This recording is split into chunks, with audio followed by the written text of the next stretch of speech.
Seigneur notre Dieu, tu es glorieux. Nous t'adorons et nous t'aimons.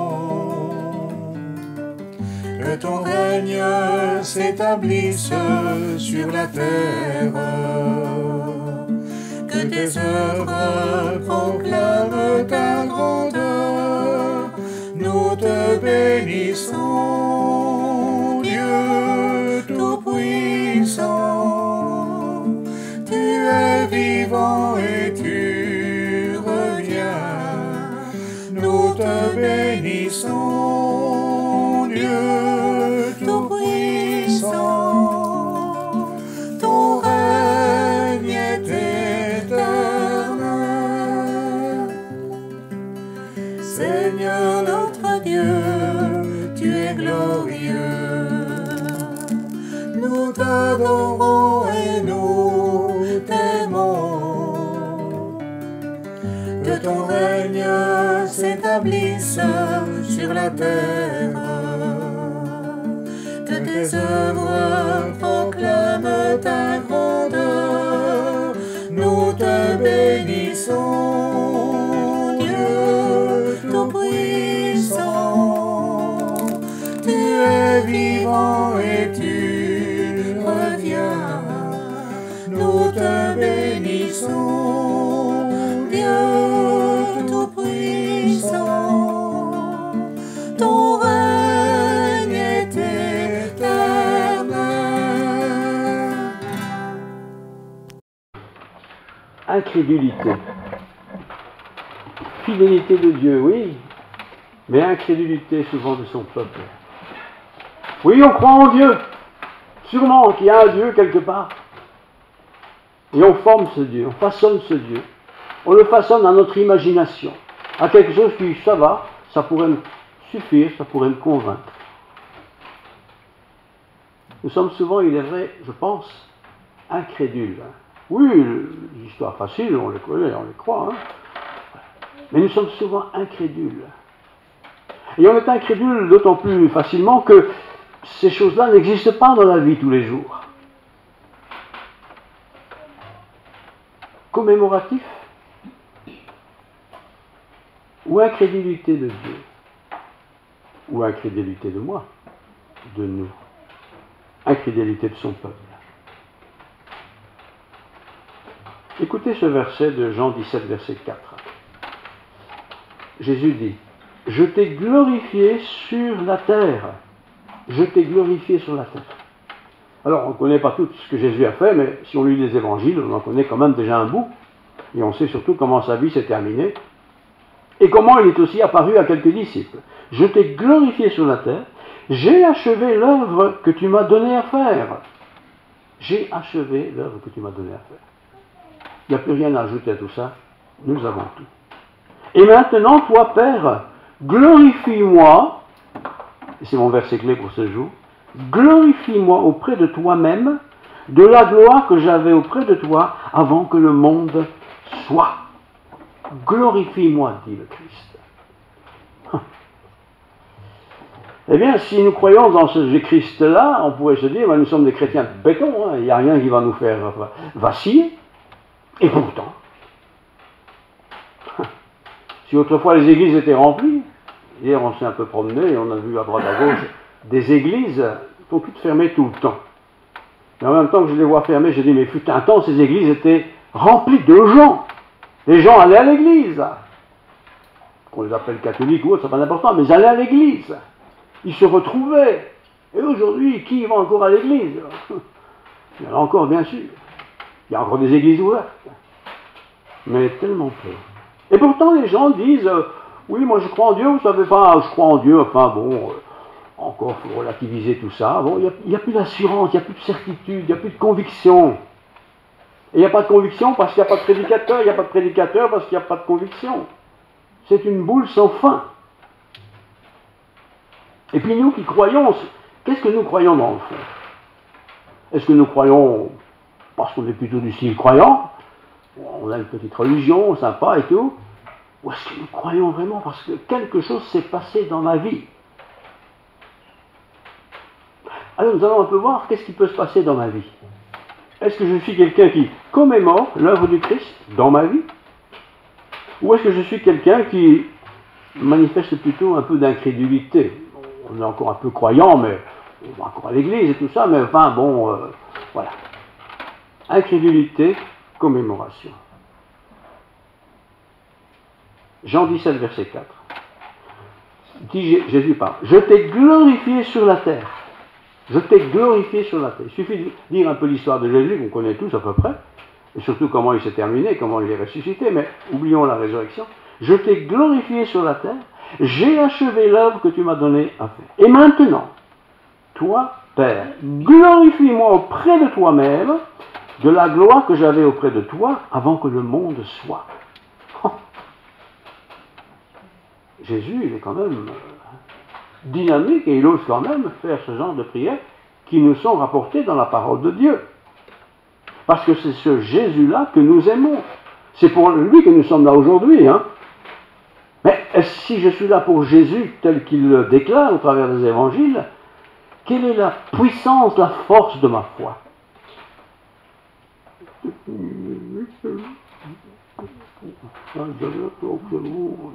Est-ce que c'est ça, la puissance de ma foi? Ou au contraire, est-ce que la puissance de ma foi, c'est autre chose?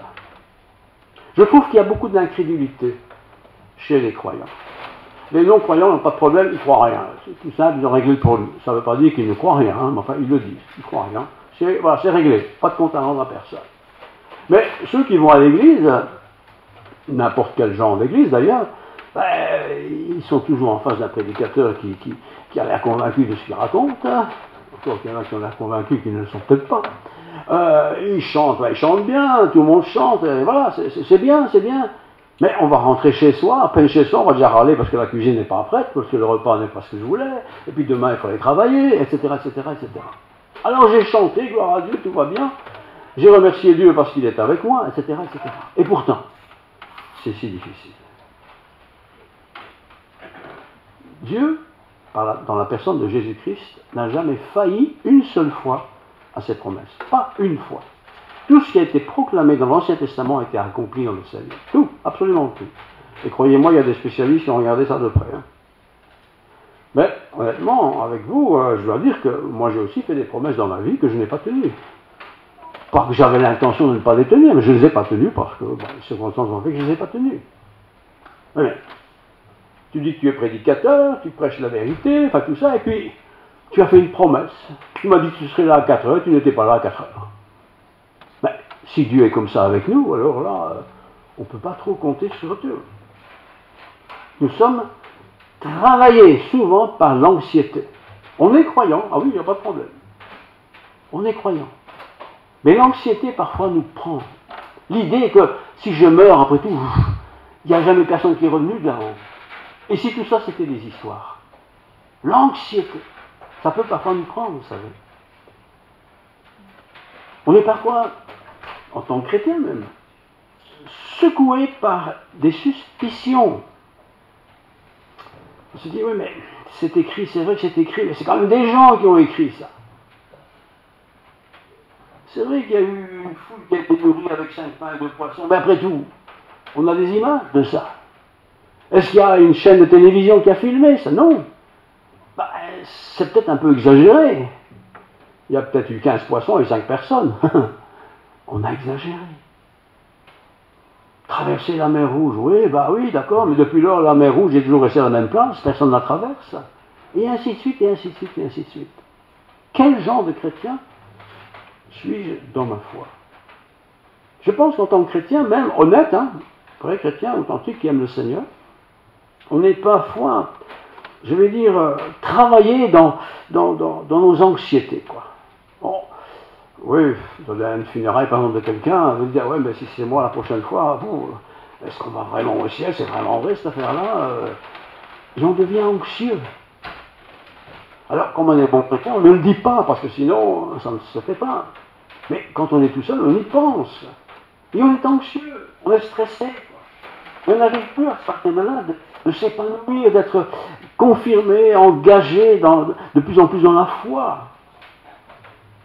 Et puis, ces textes ont quand même été écrits par des gens. Ça a été traduit, ça a été transmis. On n'a pas des films qui filmaient ceux qui ont prêché ça. Et on pourrait avoir de la suspicion.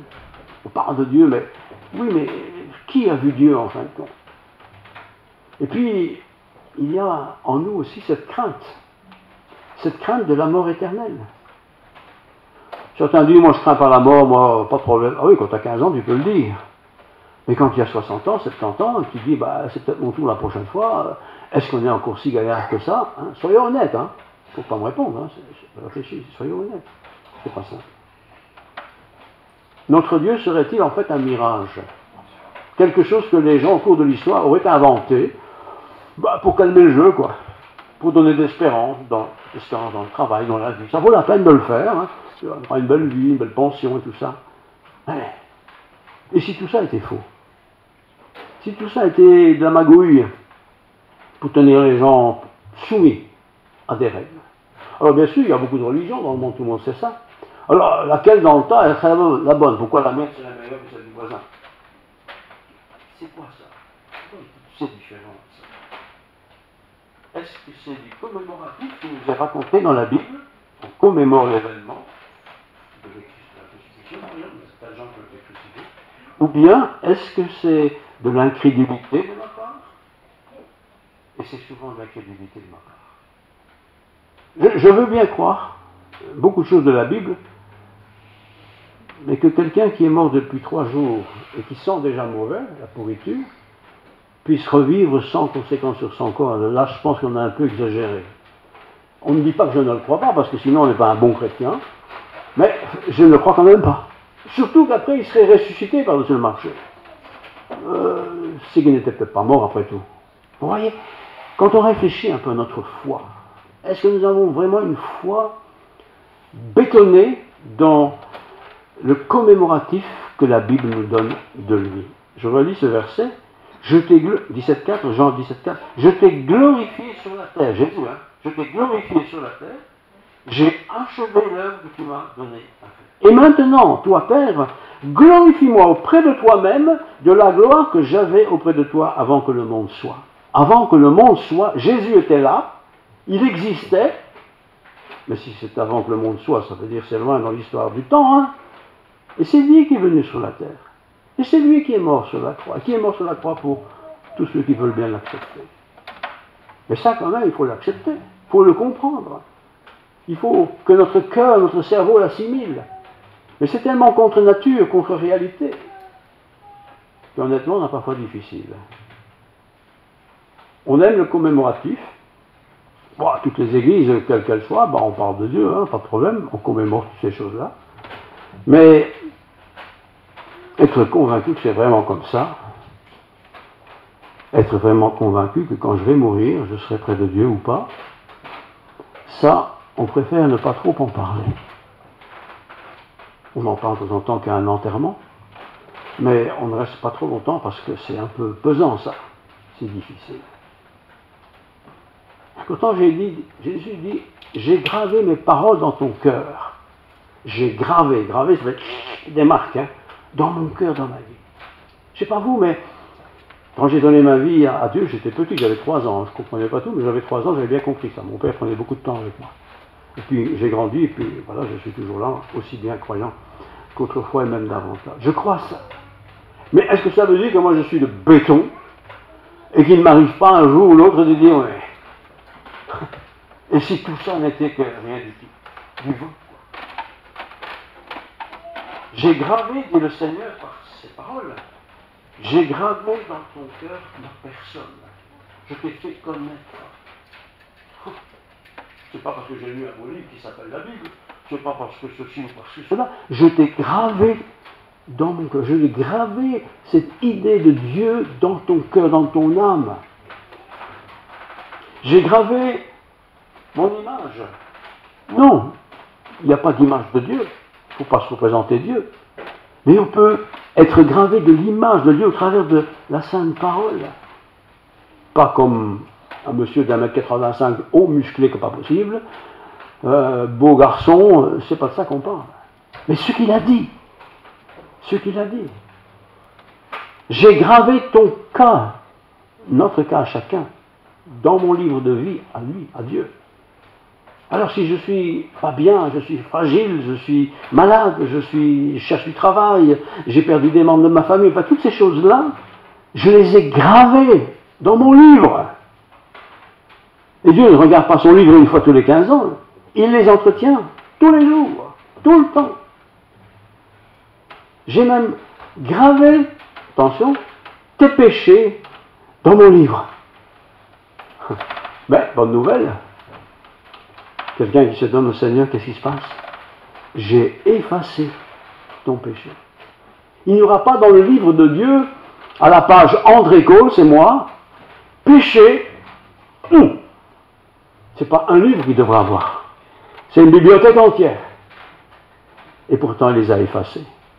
Est-ce que je crois ça? Ben, nous avons parfois du mal à le croire parce que nous-mêmes, on dit qu'on pardonne, mais on y pense tout le temps. Une dispute, par exemple, une colère, un conflit. Bon, écoute, je te demande pardon. Oui, ça va, je te pardonne. Et le lendemain, moi, je t'ai pardonné, c'est un peu facile, ça. Ben, je croyais que tu m'avais pardonné. Le Seigneur ne pardonne pas comme ça. Je t'ai pardonné, j'ai effacé, c'est oublié.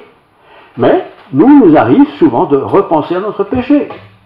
Alors qu'il est effacé. Ça va donc dire que je n'ai pas quand même confiance 100% au Seigneur. J'ai gravé aussi tes faiblesses. Dans le sacrifice de Christ, il y a aussi mes faiblesses. Il y a aussi dans le sacrifice de Christ mes désirs. Parce que nous avons des désirs, nous sommes créés à l'image de Dieu. Il y a aussi mes œuvres. Tout ce que nous faisons pour Dieu, c'est pas simplement je l'ai fait et puis c'est tout, c'est perdu. Non, non, c'est gravé dans le livre de Dieu. Et Dieu va les garder pour l'éternité, ces œuvres que nous avons accomplies. Alors à nous de garder l'œuvre par excellence, celle du Seigneur, bien sûr, qui me permet d'entrer dans son royaume. En fait, Dieu a tout gravé ce qui me concerne dans son livre. Vous imaginez quel livre? Une tartine. Hein? Et ce n'est pas seulement les belles choses que j'aurais faites, parce que j'en ai faites, comme nous tous, mais c'est aussi les mauvaises choses. C'est vrai qu'elles ont été effacées. C'est comme si je disais, elles ont été gommées. On ne sait pas le lire. Moi, je ne peux pas le lire, je n'ai pas le code. Et le Seigneur l'a effacé. Il a pris sur lui tout le poids de tous nos péchés. Ce n'est pas parce que je connais bien la Bible, ce n'est pas parce que je vais à l'église tous les dimanches, ce n'est pas parce que je prie, que je chante, etc., que Dieu est content de moi. Non, c'est parce qu'il m'aime. Il m'aime. Mais quel Dieu! 2 Corinthiens 3,5, écoutez simplement, hein. Vous pouvez lire aussi. 2 Corinthiens 3, 6 à 9. Il nous a aussi rendus capables, Paul qui écrit, d'être ministres d'une nouvelle alliance. L'ancienne alliance, c'est la loi de l'Ancien Testament. Il y a que des règles là, hein, très strictes, très difficiles à accomplir. Il nous a aussi rendus capables d'être ministres d'une nouvelle alliance. Non de la lettre, c'est pas que je connais tout par cœur, mais de l'esprit. Car la lettre tue, mais l'esprit vivifie. Beaucoup de gens passent beaucoup de temps à étudier la Bible. Ça, croyez-moi bien, il y en a beaucoup qui étudient la Bible. Hein. Et d'autres livres religieux. Mais ils oublient l'esprit des choses. Parce que c'est l'esprit de Dieu en moi qui me permet de comprendre ce que ces textes veulent dire. Or, si le ministère de la mort gravé avec des lettres sur des pierres a été glorieux, au point que les fils d'Israël ne pouvaient pas fixer les regards sur le visage de Moïse, histoire de l'Ancien Testament, bien que cette gloire soit passagère. Combien le ministère de l'Esprit ne sera-t-il pas plus glorieux? Tout ce que Moïse a pu vivre, toutes les histoires qu'on raconte dans l'Ancien Testament, les 5 premiers livres, c'est extraordinaire les miracles qui sont passés. Mais c'est rien du tout ça, à côté de ce qui nous est réservé en tant que chrétiens. Si le ministère de la condamnation a été glorieux, le ministère de la justice est de beaucoup supérieur en gloire. Le ministère de la condamnation, c'était tous pécheurs. Très bien, on est pécheurs, on le sait.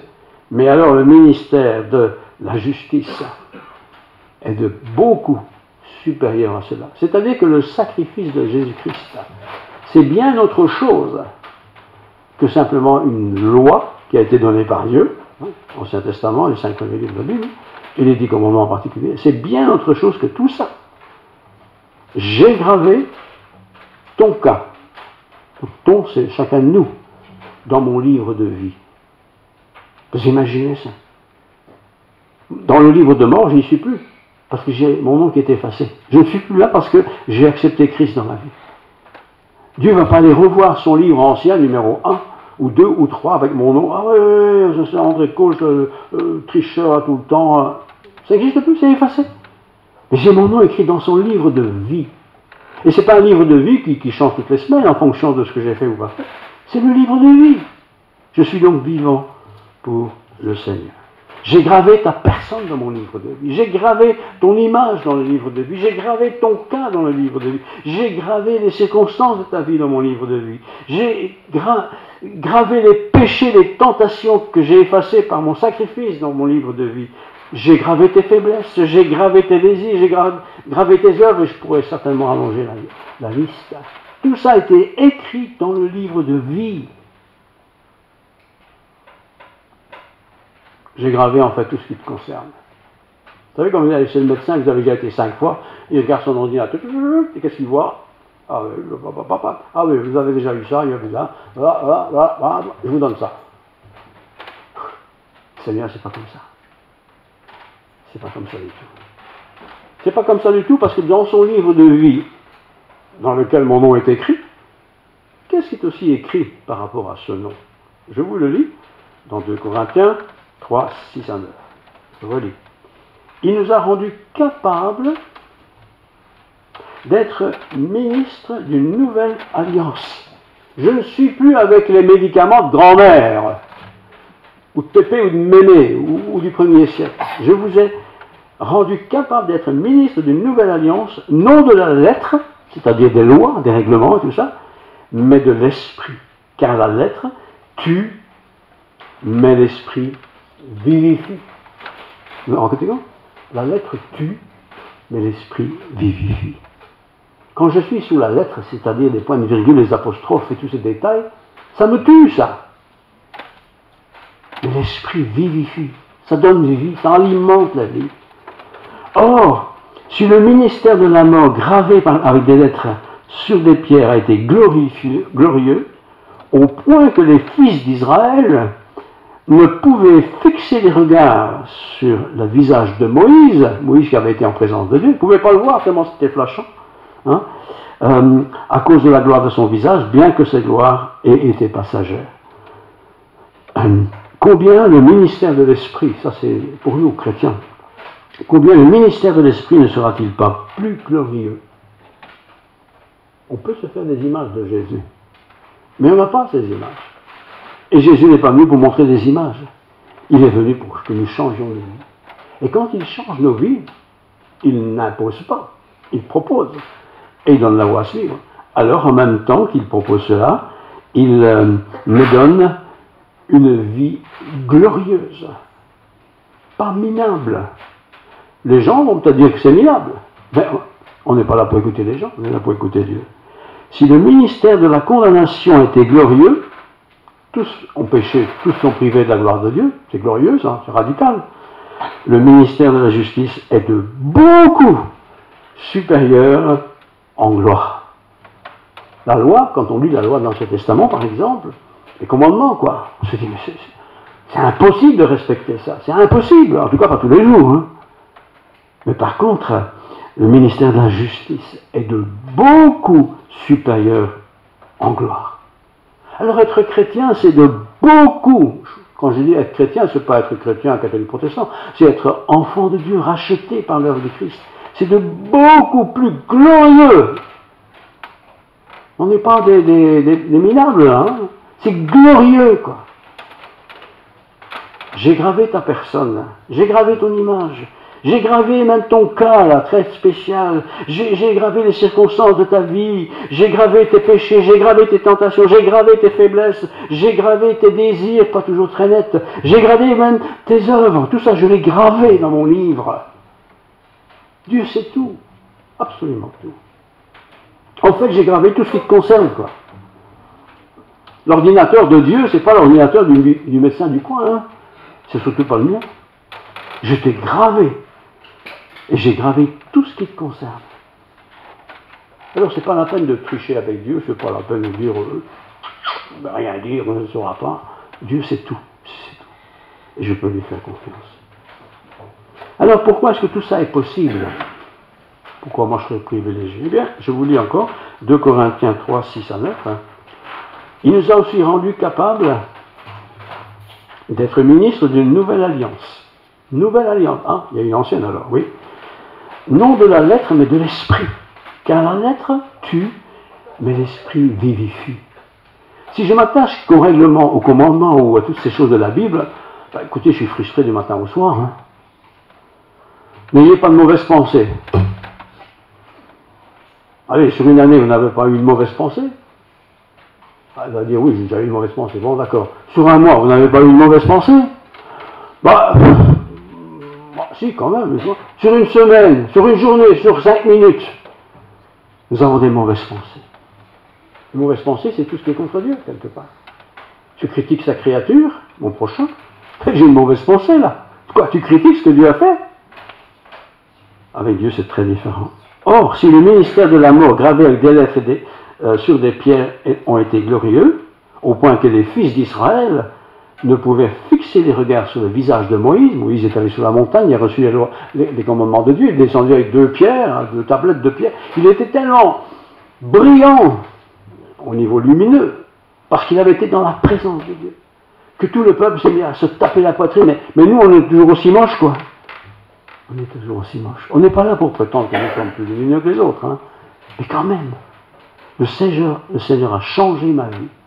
De mort que j'étais, je suis devenu vivant. Un mort, ça se dégrade tout le temps. Hein. Le lendemain, il est plus mort que la veille, hein, c'est clair. Mais la vie, elle est plus belle aujourd'hui que hier, et elle sera plus belle demain qu'aujourd'hui. C'est ça, notre Seigneur. Je t'ai gravé. Je voudrais vous lire dans 1 Pierre 5, 9, l'apôtre Pierre, le grand Caïn, parmi les apôtres, vous connaissez bien, un peu impulsif comme ça. 1 Pierre 1, 5 à 9. De même, vous qui êtes jeunes, ça nous concerne tous ce soir, même Denise est compris dans les jeunes. Tu veux me croire, hein? Ben oui, par rapport aux années qui vivaient autrefois, tu es jeune. Il faut quand même le dire. De même, vous qui êtes jeunes, soyez soumis aux anciens. Et tous, dans vos rapports mutuels, interaction. Dans vos rapports mutuels, revêtez-vous d'humilité. Pas d'humilité, hein, d'humilité. Car Dieu résiste aux orgueilleux. Parfois, les vieux, vous savez, sont orgueilleux. Hein. Ouais, ça va, hein? Mais il fait grâce aux humbles. Alors, si parfois nous avons des complexes, je suis trop petit, je suis trop grand, je suis un homme, je suis une femme, je suis blanc, je suis malin. Je ne peux pas comprendre, je suis trop bête, enfin, toutes ces choses qu'on dit parfois comme ça. Il fait grâce aux humbles. Celui qui se met toujours en avant, qui sait toujours mieux que tout le monde, là, il est orgueilleux. Oui, il connaît peut-être beaucoup, plus que beaucoup, oui, sûrement. Mais il se met en avant, donc il est orgueilleux. Donc Dieu n'écoute pas. C'est aussi simple que ça. Humiliez-vous donc sous la puissante main de Dieu. Voilà, je ne m'humilie pas en m'écrasant, là, mais sur la main, c'est la bénédiction. On impose les mains, on impose la bénédiction de Dieu. Humiliez-vous sous la puissante main de Dieu, afin qu'il vous élève au temps convenable. Vous vous rendez compte? Ça veut dire que au début de ma vie chrétienne, n'importe qui, hein, on est petit, on ne sait pas beaucoup de choses, on apprend. Mais au fur et à mesure qu'on apprend des choses intellectuellement, mais aussi dans la vie de tous les jours. Et ça doit se voir. Un peintre qui peint, au début, il a peut-être fait des petites taches, plein de pas jolies choses, mais chemin faisant, il sait avec un coup de pinceau dessiner un personnage. Il a l'expérience. Eh bien, nous aussi, c'est comme ça. Alors, pour que ça puisse fonctionner, c'était bien la suite, déchargez-vous sur lui de tous vos soucis. Et ce sont souvent le poids de nos soucis qui nous permet de rester bloqués, quoi. Et qui nous bloque. Donc, déchargez-vous sur lui de tous vos soucis, car lui-même prend soin de vous. Lui-même, c'est le Seigneur, ça. C'est lui qui prend soin de nous. Il prend soin de nous pour aller à l'école, il prend soin de nous quand tu es malade, il prend soin de nous quand tu es en vacances, il prend soin de nous, enfin, dans toutes circonstances, il prend soin de nous. Ben alors, pourquoi je me tracasse? Pourquoi tu te tracasses? La vie après la mort, pourquoi tu te tracasses? Je prends soin de toi, t'inquiète pas. Tu seras près de moi, puisque tu m'as laissé entrer dans ta vie. Sur le terrestre, ça c'est maintenant. Soyez sobre. Sobre, ça ne veut pas dire un peu bête, hein. Sobre, c'est-à-dire, il ne faut pas rechercher des fortunes, etc. Soyez sobre, veillez, faites gaffe. Pourquoi faire? Votre adversaire, le diable, c'est un ennemi, c'est un adversaire, il ne nous aime pas, quoi. Il rôde comme un lion rugissant, cherchant qui il va dévorer. Le lion rouge, dans le bouche, on a déjà vu ça. Hein. La femme du pasteur m'a l'air un peu faible aujourd'hui, je vais l'avoir. C'est comme ça que ça fonctionne. Et si on n'est pas vigilant, attentif, intime avec Dieu, dans ce pigeonnet, c'est pas de la faute de Dieu, c'est de la faute de moi d'avoir été négligent. Alors, pour ça, il ne faut pas désespérer, parce que la suite dit, soyez sobre, veillez, résistez avec une foi ferme. Ce n'est pas parce que je connais la Bible par cœur, ou que j'ai lu la moitié des livres de la planète, que j'aurai plus de foi. Hein. Mais une foi, c'est une confiance. Ayez une foi ferme, sachant que les mêmes souffrances, c'est-à-dire cette idée de l'au-delà et toutes ces choses-là, sachant que les mêmes souffrances sont imposées à vos frères dans le monde. Il y a des gens, on se dit, mais ceux-là, ils ont la foi comme du béton. Hein. Tandis que d'autres, on a l'impression qu'ils n'ont jamais de foi. Mais nous sommes tous dans le même panier. Certains vont montrer qu'ils ont la foi, mais peut-être dans le fond, dans leur cœur, ils ont quand même aussi des doutes. Tandis que l'autre, il allait avoir des doutes tout le temps, mais il a peut-être plus de foi que le premier. Ouais. La foi, c'est « j'ai confiance ». Alors je reviens à mon titre, le titre de mon message. Est-ce que je suis simplement quelqu'un de commémoratif? Je commémore l'œuvre du Christ, je raconte, je parle de lui. Et quand je parle de lui, je me rends compte que je suis un peu incrédule, parce que je ne crois pas tout. Ou bien, est-ce que je suis membre de ce peuple de Dieu qui est fidèle aux paroles de Dieu? Je ne suis pas là pour trier les paroles de Dieu. Je n'ai pas vu Jésus écrire les paroles de Dieu. Mais tout ça a été trituré, croyez-moi bien, au cours des siècles et des années. Tout ce qui est écrit est vérité. Je le crois, et ça change ma vie. Je t'ai mis tout entier là, je termine par une dernière lecture, que j'ai déjà lu mais que je vais relire, de Corinthiens 3, 6 et 9. Il nous a rendus capables d'être ministres d'une nouvelle alliance. Je ne serais peut-être pas un bon ministre de l'ancienne alliance. Je ne serais peut-être jamais accepté dans une telle organisation où il faut 36 diplômes pour pouvoir être accepté. Probablement. Mais dans la nouvelle alliance, vous êtes tous les bienvenus. Et dites-le à vos voisins, dites-le aux membres de votre famille. Tu sais, Dieu veut te recevoir. Tu peux entrer dans son royaume. Il n'y a rien à payer. Hein. Tu ne dois même pas attendre d'être parfait. Tu ne dois pas avoir le diplôme A+. Hein. Viens à Dieu. Il t'accueillera. Et tu pourras t'asseoir à côté de lui. Et même à sa droite, il y aura du monde. Il y aura du monde. Alors je termine en posant la question. Est-ce que tu feras partie de ceux qui sont assis à sa droite? Le doute, il y en aura toujours. C'est pas grave. C'est pas parce que j'ai douté une fois 5 minutes ou une demi-heure ou une demi-journée que Dieu va dire, eh, j'ai pas joué. J'ai plus confiance. C'est pas comme ça. C'est pas parce qu'un enfant doute de son père ou de sa mère qu'il n'est plus mon enfant. Il est mon enfant. Bien sûr. C'est la même chose avec Dieu. Seigneur, je ne t'ai pas abandonné. Jésus-Christ, qu'est-ce qu'il a dit? Le Seigneur m'a abandonné, il m'a oublié quand il était sur la croix. Mon Dieu, qu'est-ce qu'il a dit ensuite?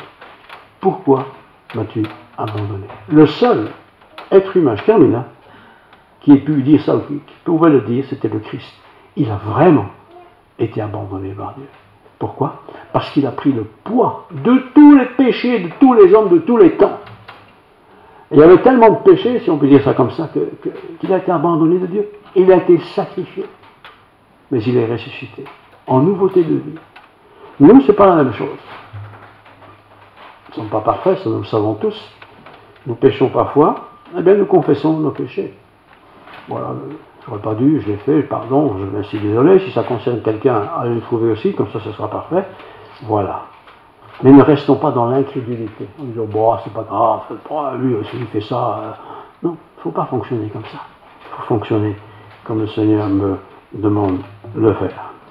Vous voyez, la plénitude du message divin, c'est celui qui est gravé dans ma vie. Gravé. La plénitude, c'est pas l'image que je peux avoir de Jésus. Pas besoin d'imaginer Jésus s'il était grand petit. Mais j'ai dans ma vie, comme vous aussi, sa parole, qui petit à petit, chaque jour, enfin régulièrement, m'instruit. La plénitude de l'œuvre de Christ est gravée dans ma vie. Et dans le livre de vie du Seigneur, mon nom est écrit. André, tu es sauvé, tu as écouté ma voix. Alors réfléchissez à ça, c'est le temps des vacances. N'ayez pas peur de scruter les Écritures, et en particulier tout ce chapitre que je n'ai pas lu parce que c'est un peu trop long, de Jean 17, Évangile de Jean chapitre 17, tout le chapitre ça parle de ça, et vous allez voir, et alors quand il parle de « il », mettez votre nom à la place, hein. Dites « je hein, », et vous allez voir comment les choses sont différentes. Prions. Seigneur, merci pour ta parole. Ah oui, ta parole est la vérité, mais parfois nous avons quand même du mal à la saisir. Ou alors on préfère raconter ou écouter des histoires. C'est plus gai, c'est plus sympa. Mais il n'y a pas que des histoires dans ta parole. Il y a la vérité qui a été annoncée, proclamée. Vérité qui transforme les vies. Voilà, c'est une nouvelle semaine qui a commencé. Je veux te prier pour cette famille qui est dans le deuil. Nous voulons te demander ta bénédiction sur eux tous, la maman et les enfants. Et nous rappeler que le temps sur la terre n'est pas très long. Et que c'est pendant que tout va bien qu'il nous faut choisir le bon camp. Merci Seigneur pour cette journée. Merci pour cette assemblée. Merci pour nos visiteurs qui viennent de Hollande. Qu'ils soient bénis et que chacun nous puissions vivre cette journée pleinement. Et à la gloire de ton seul nom, en Jésus-Christ. Amen. Amen. Seigneur, attire mon cœur à toi. Je te désire tout près de moi. Ma délivrance dans le danger, c'est ta présence divine.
Je